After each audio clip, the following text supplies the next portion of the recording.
Welcome to the Mobile Home Park Mastery Podcast, where you will learn how to identify, evaluate, negotiate, perform due diligence on, finance, turn around, and operate mobile home parks.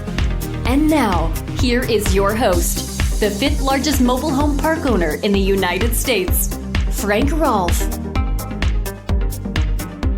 When you have two or more mobile home parks in a market, you will at one point ask yourself, should I share a manager? Should I have just one manager who oversees two or more properties?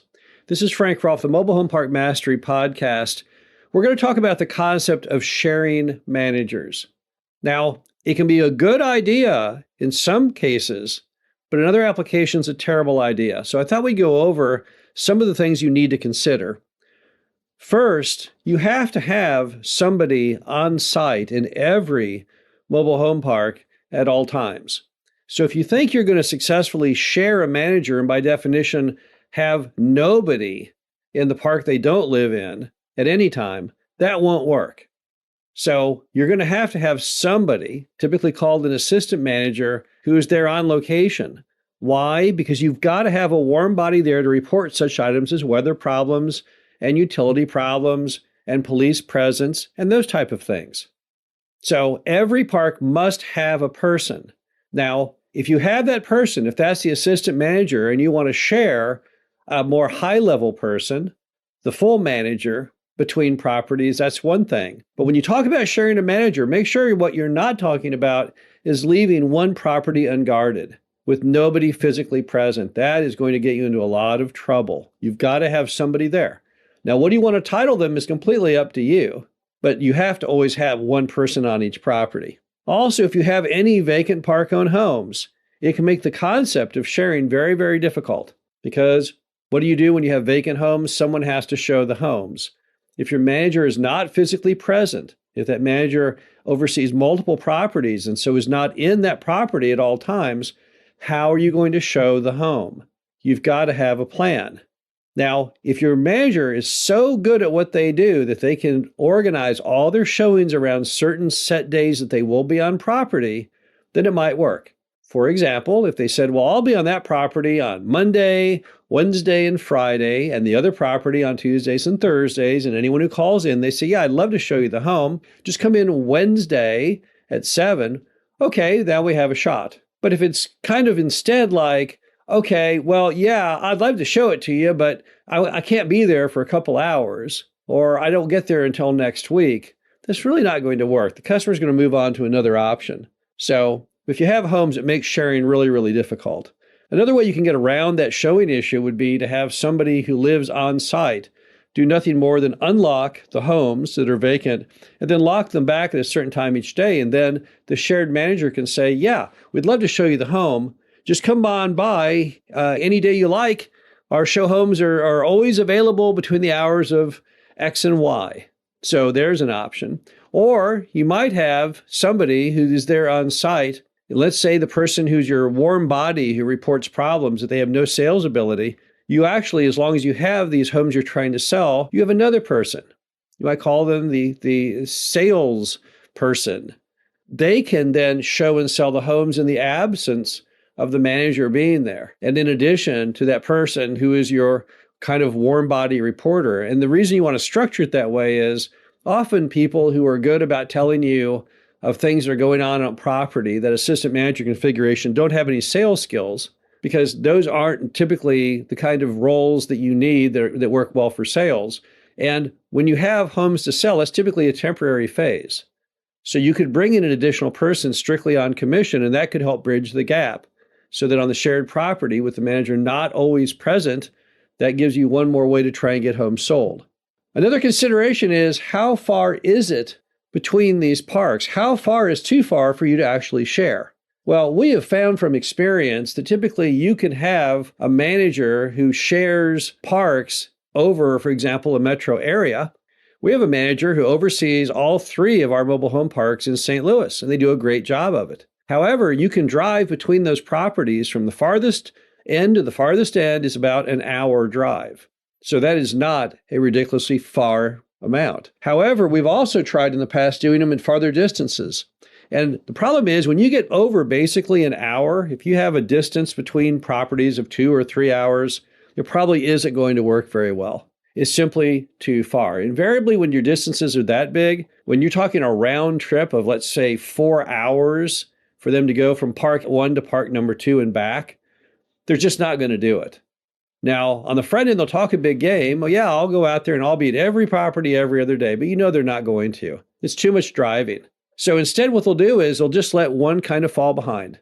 So be very, very careful when you try and share a manager over areas that are too diverse in distance, because typically it's not going to work. You're going to have one that's going to be undermanaged and one that's going to be overmanaged. And that leads to the next topic of favoritism.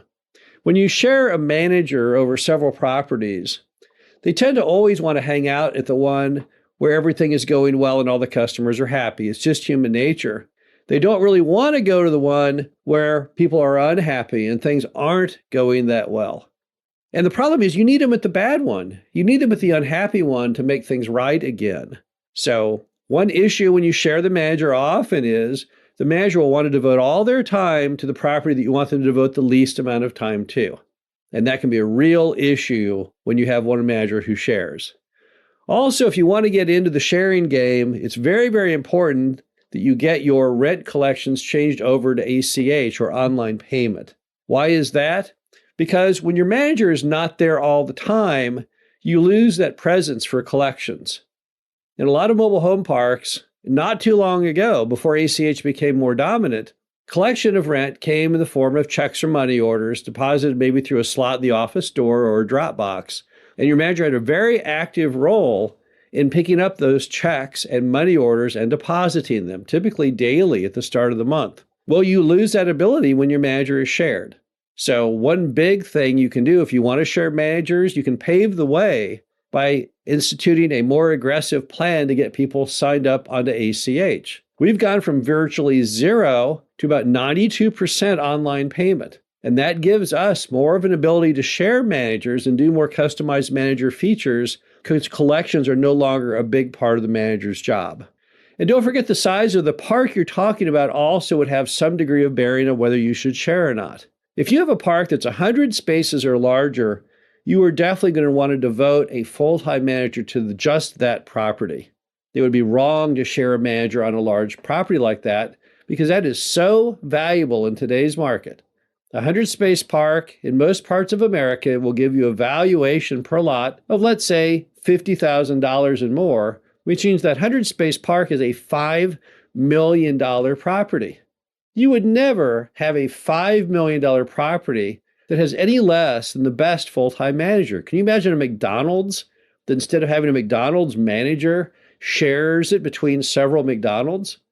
That mobile home park is worth probably more than that McDonald's is. And McDonald's would never even think of doing that.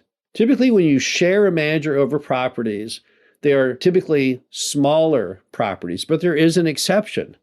If the park is completely full or nearly completely full, and you have heavy online collection, then it may be possible to still give high quality of service, even sharing larger properties, but they have to be basically finished goods. And again, you would have to have at all times on the large property when they are not there, an assistant manager.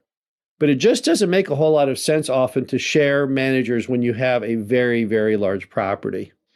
Finally, you want to think very hard if you're going to entertain the idea of sharing the manager of the way that Sam Walton used to approach such issues. Sam Walton had this theory of almost any idea was worth testing if you could measure it.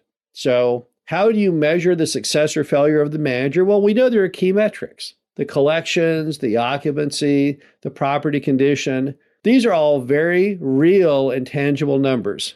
So if you want to share properties, then what you could do is you could go ahead and give it a whirl and just see whether those gauges do well and get better, or if they start doing more poorly and declining. Sam Walton was in a Walmart store one time, and someone came up to Sam Walton and said, "Hey, Mr. Walton, the walls at the store are really boring. They're gray colored. What if we painted them a brighter color like yellow? I think that people would buy more." So Sam Walton said, "You know what? I've never tried yellow. If you want to try yellow, I want you just to paint the electronics department wall yellow. And then I want you to measure the sales with the yellow wall for a few months, compare them to our sales back when they were the different color at the same time of the year, and we'll see how it worked. So lo and behold, they did that. They painted the wall yellow, and they came to find out they actually sold less with the yellow wall than they did with the gray. So they painted it back to gray. Walton was never worried about testing anything. That's how Walmart began. That was a bedrock. It was new, it was different, it was innovative. He had no fear of test. He only had a fear of testing unless it was properly measured, because then you come to bad conclusions. So if you want to share managers, then there's really no problem with that idea. Just make sure that you do it in a scientific manner. You figure out what the experiment is and how you will measure that. And then at the end, you actually look at the data and you make a final decision, but it needs to be educated. It also helps if you have a helpline. Now, helpline is something we've been talking about for years, and what it is it's a dedicated line and email address. And you let the residents know if they've got a problem, then here's how to contact, quote, the home office. So what you do is you give them a refrigerator magnet that has a phone number and an email on it. You can also put it prominently on an invoice. And it just says basically need help, ? And then it has a helpline number and the email. You don't have to live answer it. The call will be recorded if you do it properly. So you'll know the number they called in from and you'll know the nature of the call. But it allows the residents to get around the manager and tell you, the management company, and technically the owner, what's really going on. And when you share a manager, this is another great way to see if it's really working or not. You can look at those gauges and those will tell you how you're performing, but also you want to keep your residents happy. You want them to have a good quality experience. You want to retain them and you want to attract new customers. And sometimes when you share managers, you will find that there are issues, that people don't feel properly serviced. They feel like people have now lost the attraction to trying to give them the best and most pleasant customer experience. So once again, this will help you make the decision whether sharing works or not. We've been sharing managers probably for like the last 20 years in certain properties, and we've tested it many times.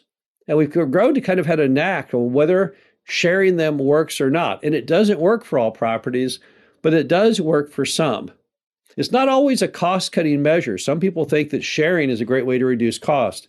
That is not always true. When you add in the cost of having those additional assistant managers, sometimes sharing can be more expensive. But that's also okay if you have a really high-quality manager that you can only pay that extra amount by sharing. A very good manager who is shared can easily handle the requirements of several properties, or that good an organization. And having them on board may allow you to take that property to the next level. This is Frank Rolfe with Mobile Home Park Mastery Podcast. Hope you enjoyed this discussion, and we'll talk to you again soon. Thank you for listening to the Mobile Home Park Mastery Podcast. Be sure to visit us at mhpmastery.com to subscribe to the show, read our show transcriptions, and access all of our great information on mobile home park investing.